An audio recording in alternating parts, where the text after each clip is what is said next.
Jadi nggak benar kalau dibilang ini kita narik-narik ke politik. Justru yang dia lakukan itu adalah perbuatan politik. Kenapa itu? Saya katakan begitu. Bapak tentunya belum lupa kan bahwa Firly pernah dilaporkan ke Dewan Pengawas ketika dia pasang baliho di mana-mana. Itu proses politik bukan ya?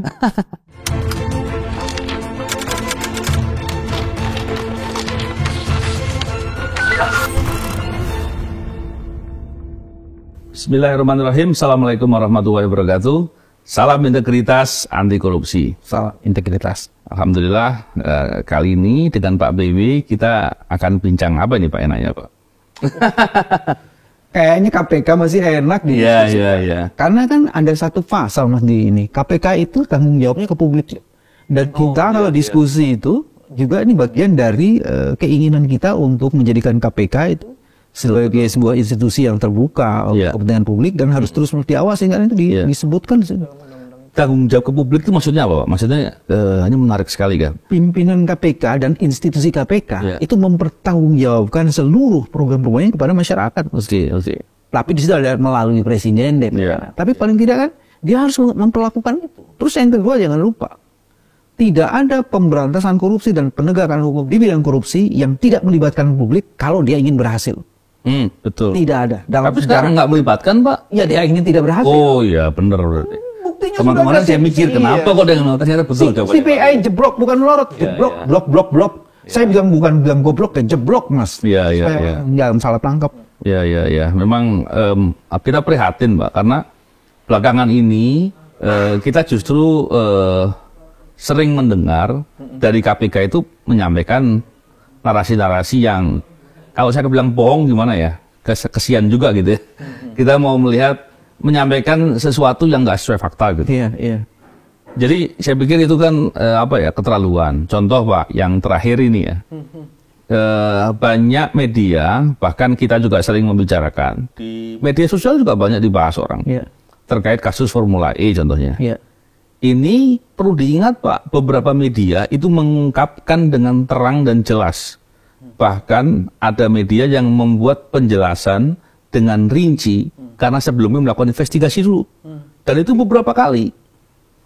Contoh Pak, kita melihat awal-awal kita sebut aja medianya Tempo gitu. Tempo menjelaskan, salah satunya. Karena media-media lain juga ada, dari Kumparan ada, dari Kompas ada seingat saya, dari Detik juga ada. Itu dijelaskan soal bagaimana oknum pimpinan, dalam hal ini Firly dan kawan-kawan, dalam rangka menekan Firly dan sebagian kawannya. Ya boleh itu. Dan dia melakukan upaya untuk menekan atau memaksa, tepatnya memaksakan kehendak kepada fungsional pegawai-pegawainya, penyelidik. Ya, awalnya di media belum dibahas strukturalnya. Untuk menaikkan perkara Formula E. Dan ternyata penyelidik kan bekerjanya kan berbasis dengan alat bukti, bukan berbasis dengan request atau permintaan. Alat bukti yang nggak ada, Emang mau order makanan kayak gue. Alat bukti yang bahkan bukan alat bukti aja, fakta perbuatannya yang mana nggak ketemu. Nah ini kan kemudian menjadi polemik ya, dan kemudian di belakangan waktu kemudian dilakukan expose terus. Bahkan Pak, pengalaman saya di KPK, perkara penyelidikan yang eksposnya paling banyak adalah Formula E. 9 kali expose Pak dalam tempo waktu yang pendek. Dan eksposnya itu rata-rata memaksakan kehendak. Dan itu bisa dilihat dari rekaman eksposnya. Waktu itu seingat saya Pak, kita pernah bincang ketika ada komentar dari Alexander Marwata. Yang dia mengatakan kita terbuka, kita siap. Maka kita tantang, kalau emang terbuka, ayo bagaimana kalau rekaman eksposnya dibuka, dilihat.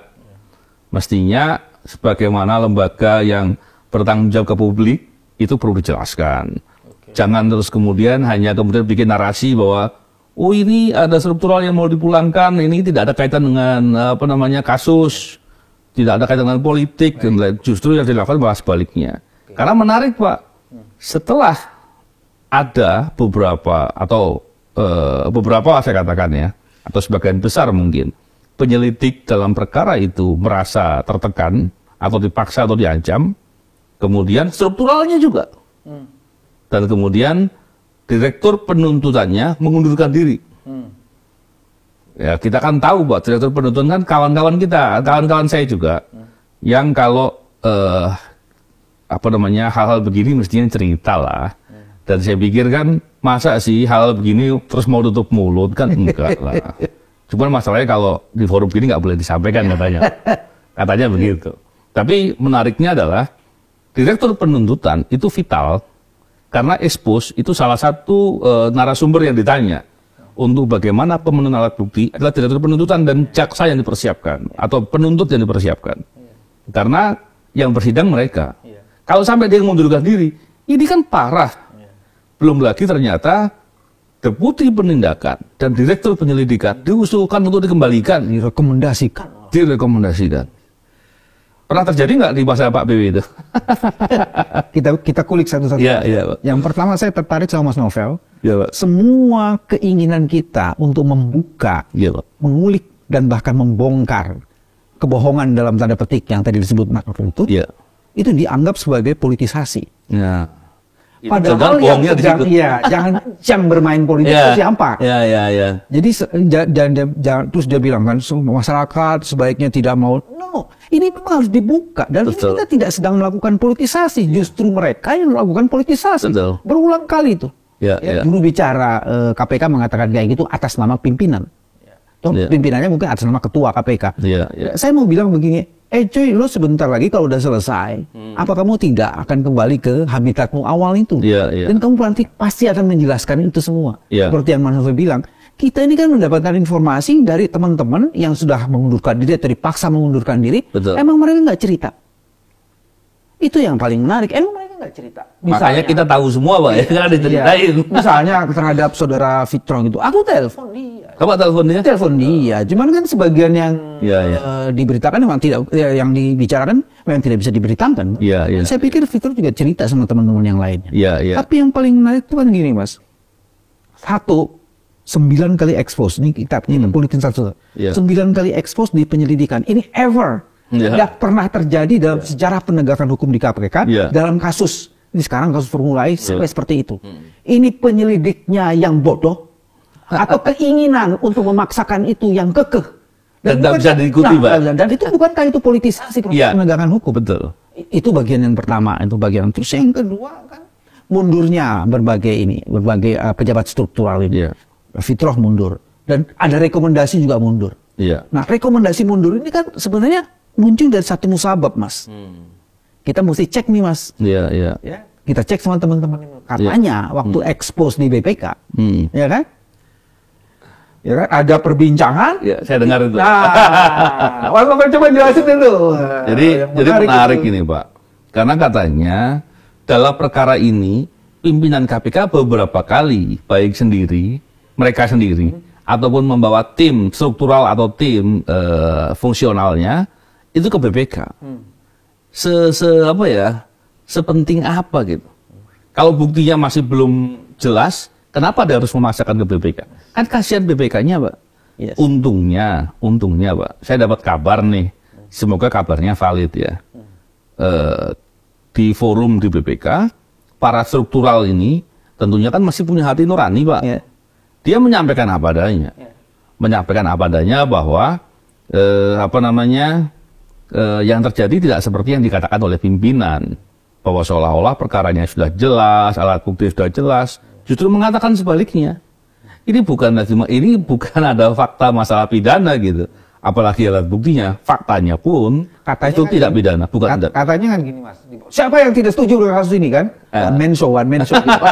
Terus dijawab sama struktural itu waktu diekspos itu, saya tidak setuju. Beberapa juga saya tidak setuju. Jadi sebenarnya kemudian terungkap di dalam expose itu dia sedang menampar mukanya sendiri, memercik air di mukanya kena sendiri, dan itu sebagian kalau nggak mau disebut seluruhnya struktural yang ringan kan tidak setuju. Dan yang kedua yang lebih penting lagi, cara kayak gini kan bagian dari politisasi. Betul. Terus yang kedua, BPK-nya kasih menjebak, dipaksa dalam tanda petik untuk mengikuti skenario. Ini maksudnya apa? Apa ini yang bukan politisasi? Saya sih masih berharap BPK masih punya nurani. Betul. Alhamdulillah, insya Allah yang saya dengar sih dia tetap menegakkan role-nya. Iya, iya, iya. Kasus penyelidikan kok expose, biasanya KPK yang mengundang expose Betul. penegak hukum lain. Ini kita yang belum selesai dan kemudian case-nya tidak ada melalui 9 kali expose itu ya, kok itu dibawa untuk meyakinkan itu. Iya, iya, iya. Kalau tidak politisasi ini apa? Iya, iya. Mas Ali Fikri coba jelasin kalau tidak politisasi ini apa gitu loh. Saya mau pakai bahasanya Pak PW ini. Pak PW itu beberapa kali bilang bahwa ini momentum ketika ada putusan kasus Sambo. Jangan ada lagi Setuju. Aparat yang diberi perintah untuk melanggar hukum, untuk berbuat jahat, mau nurut. Karena tanggung jawabnya pribadi loh. Nah gitu. Iya. Tanggung jawabnya pribadi. Jadi orang jangan mengira ketika dikasih perintah oleh atasannya, kemudian dia akan berpikir bahwa dia akan dapat keuntungan ketika menjalankan perintah itu. Sekalipun perintah itu melanggar hukum, perintah itu adalah kejahatan. Ingat, kalau sudah kejadian, sudah terungkap, biasanya atasannya sembunyi dia. Nggak akan ngaku. Dia akan melemparkan tanggung jawabnya kepada Dia perintah-perintah, dia paksa-paksa, setelah itu dia nggak akan mengambil tanggung jawab. Akhirnya siapa? Telek, Mas. Kasihan teman-teman itu. Iya, iya, iya. Dia ya. terpaksa harus jilat teleknya sendiri itu kan, aduh, udah deh, stop dah yang begini-begini ya. Iya, iya. Kebohongan itu berhentilah. Iya, iya. Kamu emang pengadilan tuh cuma ada di Iya, dunia aja kali. Betul, Pak. Kayak gitu. Terus ada yang menarik lagi sebenarnya, Mas. Ini yang dia tidak bisa pisahkan, ini tahun politik. Iya. Tahun politik dan dalam kasus Formula E ini yang isu politisasinya. Iya, iya. Itu selalu terus-menerus digorengnya gitu. Iya, iya. Saya mau melanjutkan apa yang sudah dikemukakan Mas Novel. Iya. Ketika salah satu pimpinan KPK menyatakan ingin membuka kasus itu ke publik. Oh iya, iya. Hari ini kan belum. Iya. Kan kita malah men-challenge. Iya. Jangan kasusnya yang dibuka. Hasil expose-nya itu yang kamu buka gitu. Iya, iya, betul. Nah, kalau hasil expose-nya itu dibuka kan itu jadi menarik. Iya. Dan menurut saya kalau dia sampai hari ini tidak berhasil mengemukakan itu, memenuhi janjinya, itu dia sedang menegaskan dia tengah berbohong. Buka saja. Iya, iya. Kita buka. Dan saya juga masih berharap, Mas, rekomendasi-rekomendasi yang diajukan oleh pimpinan KPK untuk menarik struktural yang tidak pernah ada dosanya atau tidak pernah dijelaskan apa dosanya, itu sebenarnya kalau menurut saya sih bukan pelanggaran lagi, Mas. Iya, iya, iya. Kita sebut aja itu kejahatan lah. Iya, iya. Orang tuh kayak dihukum. Iya, iya. Cuman kan bahasanya ini kadang-kadang juru bicara itu mengatakan ini untuk penyegaran. Kembali, no. Apa alasannya itu harus disebutkan?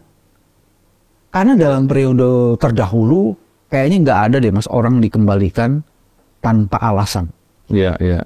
Apalagi kalau pengembaliannya itu berkenaan dengan kewenangan dia dan sebagai pejabat struktural yang dianggap gagal atau macam-macam itu. Kalau tidak ada isu itu, nggak bisa.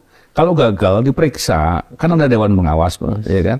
Justru yang saya dengar, Pak, Dewan Pengawas sudah diberikan laporan dari internal KPK tentang fakta-faktanya. Nah, fakta-faktanya itu kan banyak. Di antaranya yang saya dapat informasi nih, Pak, katanya pimpinan, dalam hal ini mungkin Firly ya, biasanya yang suka ugal-ugalan kan Firly, Pak, biasanya. Mas Novel ini konsisten menyebut ugal-ugalan Pak Firly. Karena memang fakta, Pak. Kita ngomongin apa adanya. Kalau dibalik jadi ugal-ugalan, Mas. Jadi, Pak, menariknya begini. Laporan itu sudah disampaikan ke Dewas. Berulang kali. Ya. Dan fakta-faktanya, eksposnya, barangkali rekaman-rekamannya pun sudah ada di Dewas. Masalahnya Dewasnya kemana gitu kan. Dewas itu selalu menganggap bahwa ketika diperiksa, mungkin Pak, mungkin dalam pikiran saya, ketika diperiksa maka akan terlihat KPK bermasalah. Kebalik. Kalau ada kasus, diungkap menjadi tidak bermasalah. Kan gitu, Pak. Kalau ada kasus, tidak diperiksa, dibiarin, masalahnya tetap ada. Kan gitu masalahnya. Jadi itu artinya kan paradigmatik. Iya. Kalau Dewasnya punya penyakit paradigmatik kayak begitu, saya pertanyaan lebih lanjutnya, untuk apa ada Dewas? Ya, itu jadi seperti itu kan. Segala hormat pada orang yang sebagiannya cukup baik ya di dalam itu. Untuk apa Anda di situ? Apa ada Dewas? Satu itu. Terus kedua yang menyedihkan nih, Mas, kalau betul ada laporan yang terus-menerus diberikan dan tidak bergeming selangkah atau sekuku pun, ini kan mereka menjadi bagian dari kejahatan itu. Nah itu. Jadi bukan untuk apa dan Dewas. Dewas adalah bagian dari kejahatan yang membiarkan terjadinya masalah. Ya, ya. Kalau betul seperti itu Ya. ada laporan. Memang itulah yang kita khawatirkan, Pak. Karena fungsi Dewas itu kan pengawas, bukan pelindung. Kan gitu, Pak. Apalagi pengayom. Kalau Dewas pelindung pimpinan, repot, Pak. Kita bisa lihat, Pak, contohnya kasus terkait dengan si siapa sebelumnya, pimpinan yang sebelumnya, si Lili Pintauli. Itu kan kemudian Dewas kemudian tidak menyelesaikan proses karena mengundurkan diri. Padahal dalam fakta yang saya dapat informasi atau kita yakini, ternyata Lili Pintauli tidak berbuat sendiri. Ada banyak pihak lain yang terlibat. Apakah pimpinan lain yang terlibat atau tidak? Ini nggak diperiksa, Pak, oleh Dewas. Alasannya kan sudah mengundurkan diri. Tuh, fenomenanya atau faktanya harus diperiksa untuk memperjelas itu. Ditambah lagi, ternyata itu adalah gratifikasi. Mestinya kejahatan, mestinya dia wajib melapor, Pak. Berdasarkan pasal 108 ayat 3 KUHP. Itu bukan harus diperiksa Dewas. Dewas itu harus mendorong bahwa Dewas, betul. Harusnya Dewas melaporkan, kan dia mengetahui fakta itu. sama juga ketika orang memaksa, pimpinan memaksa struktural untuk membuat LKTPK. Ya, Nggak ada itu ceritanya. buat surat loh, Pak, ya, kepada membuat nota dinas kepada strukturalnya. Nggak ada dalam sejarah itu pimpinan ya membuat nota dinas untuk membuat nota dinas untuk membuat LKTPK aja itu udah kejahatan itu, Iya, iya. pelanggaran itu. Iya, iya. Kan artinya dia memaksakan pas independensi dari penyidik ini Iya. untuk melakukan proses pemeriksaan itu diganggu independensinya. Iya, iya. Itu kan obstruction of justice tuh, Mas. Iya, iya, Iya iya. kan? Diganggu ininya dan itu waduh, selama ini kayaknya nggak pernah deh. Kan biasanya kan LKTPK itu Iya, iya. munculnya dari bawah kan. Iya, iya. Cuman supaya orang tidak bingung LKTPK itu apa, singkatan dari apa, Mas? Laporan. Laporan kejadian tidak pidana korupsi. Jadi laporan kejadian tidak pidana korupsi itu biasanya yang membuat adalah penyidik dan disampaikan penyelidik Ya. yang disampaikan melalui direktur penyelidikan Ya. kepada pimpinan Betul. untuk meningkatkan satu tahap Ya. proses dari penyelidikan Ya. menjadi penyidikan. Betul. Nah, kalau yang di atasnya pimpinannya Ngasih perintah. kepala dinas, ini kan dia menggunakan apa yang disebut dengan abuse of power itu. Iya, iya, iya. Bukan hanya itu, ini trading in influence, Mas, mempergunakan pengaruhnya untuk melakukan kejahatan. Iya, iya. Ngeri kali. Kalau informasi ini benar, ngeri Betul, kali. betul. Dahsyat Jadi sekali. nggak benar kalau dibilang ini kita narik-narik ke politik. Justru yang dia lakukan itu adalah perbuatan politik. Kenapa itu? Saya katakan begitu. Bapak tentunya belum lupa kan bahwa Firly pernah dilaporkan ke Dewan Pengawas ketika dia pasang baliho di mana-mana. Itu dia- proses politik bukan ya? Dia buat SMS blast, Pak. Terus dia tanda kutip apakah dia diam saja terus kemudian ada beberapa orang-orang di daerah pasang Firly calon presiden, calon wakil presiden. Itu ada, Pak, berita-beritanya. Argumen ini itu kalau masyarakat itu kan gaya kali. Iya, iya. Mudah-mudahan itu bukan kebohongan publik ya, Iya. mudah-mudahan.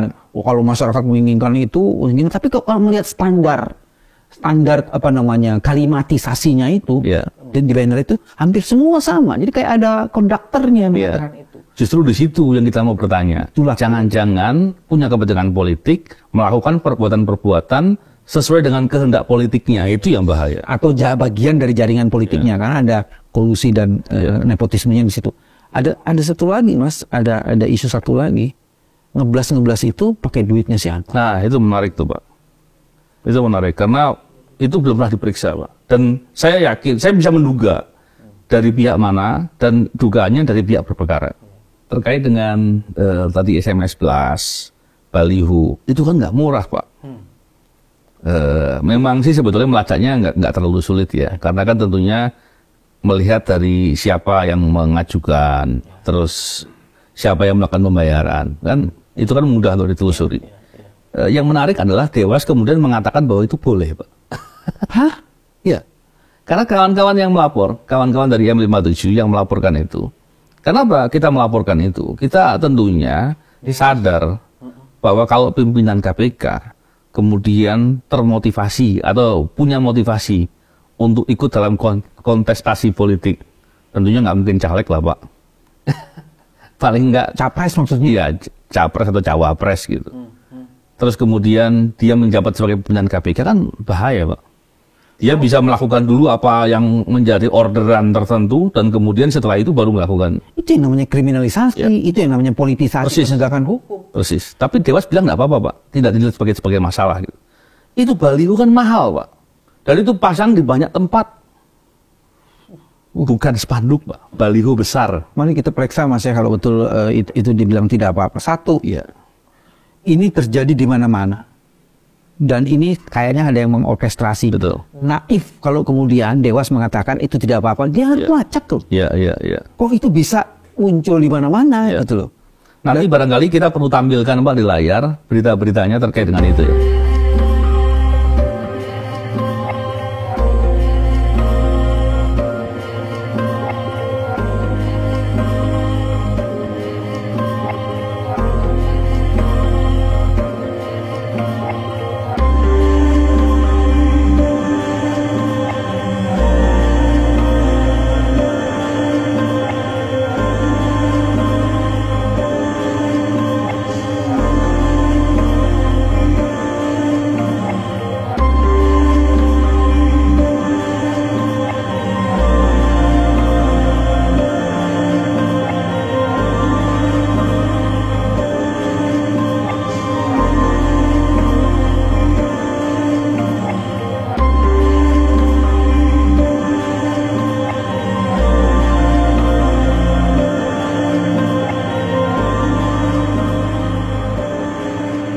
Satu itu. Terus yang kedua, yang juga menarik ini kan melibatkan banyak orang. Ini pasti ada konsultan politiknya. Betul, betul.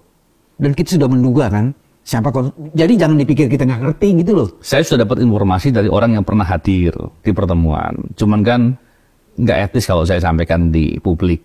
Atau Mas Novel bilang begini, belum saatnya. Belum sebentar saatnya, lagi cuy, iya. tunggu tanggal mainnya. Nanti kita ceritakan. Kebohongan itu, kebusukan itu baunya kemana-mana. Iya, betul, Pak. Ini jangan berpura-pura, jangan pura-pura dalam perahu. Iya. Terus yang ketiga yang juga menarik ya, ini blasting kayak gini, walaupun isinya itu apa namanya soal penegakan hukum atau korupsi, cuman kan dia kan lagi narsis dari situ. Betul, betul. Dan narsisistiknya itu kan kemudian kita akan tanya ini kepentingannya ujungnya kemana? Iya, iya. Itu untuk kepentingannya KPK atau untuk kepentingan personal? Dan kalau itu didiamkan, Iya. sakit itu. Masalahnya gini, Pak, kita bukan sekedar kemudian akan marah karena Firly dan orang-orang tertentu barangkali itu menggunakan KPK untuk kepentingan politik. Bukan hanya itu, tapi dampak terhadap KPK-nya. Setuju. Bagaimana orang akan percaya? Bagaimana orang akan melihat bahwa KPK akan bekerja dengan benar? Dan tentunya pola-pola begini pastilah banyak politisi yang sudah tahu lah. Ketika tahu bahwa ternyata KPK seperti itu, bagaimana ke depan mereka akan melihat KPK? Yang saya khawatir gini Mas, 2023 ini kan akhir dari masa jabatan. Ya. Jangan-jangan dia memaksakan ini di ujung masa jabatannya ini memang karena ingin mendapatkan reward sesuatu yang berkaitan dengan proses politik ini, kontestasi politik ini. Dan kemudian yang kedua dia bisa saja kemudian ingin mencalonkan diri kembali beberapa orang ini. Dan kalau itu yang terjadi sebenarnya kita sedang melanggengkan tindakan-tindakan yang kita sebut sebagai kejahatan. Sakit ini kalau betul-betul kejadian kayak begini. Jadi KPK-nya yang kasih sia-sia. Kenapa? Kita tentunya berharap KPK ke depan jadi jauh lebih baik.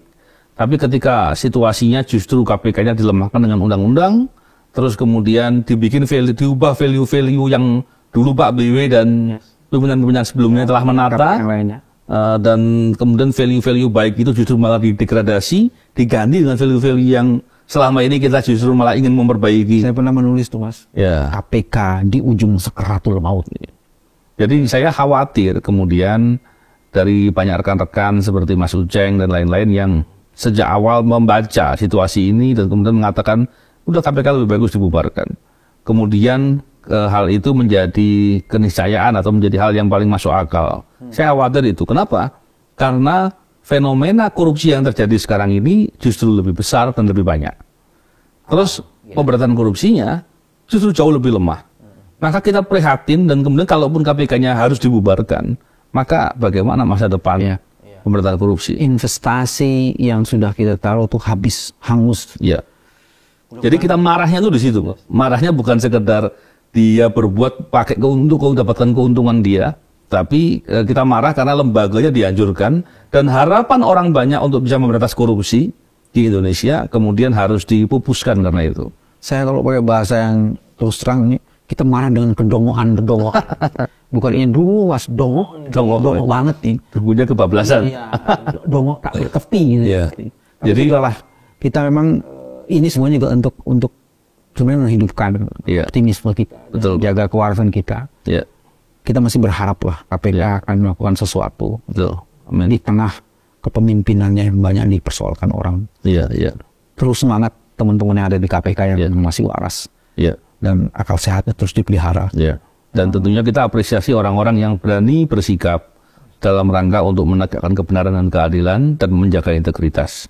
Mantap. Terima kasih Pak BW. Semoga bincang-bincang kita ini didengar oleh yang berbicara bahwa seolah-olah nggak ada apa-apa, seolah-olah yang kita katakan justru malah berpolitik gitu. Jadi dibalik-balik ini Pak. Terima kasih sekali lagi. Salam integritas, anti korupsi. Assalamualaikum warahmatullahi wabarakatuh. Salam.